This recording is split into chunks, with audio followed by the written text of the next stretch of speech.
ॐ सोमनाथाय नमः। ॐ मल्लिकार्जुनाय नमः।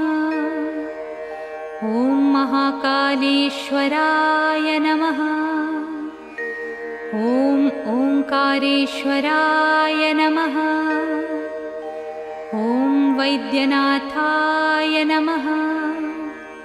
ॐ भीमशङ्कराय नमः।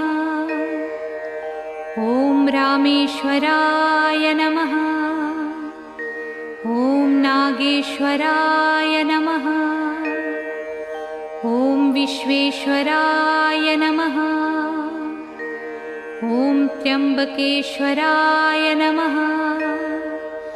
ॐ केदारेश्वराय नमः। ॐ भुस्मेश्वराय नमः।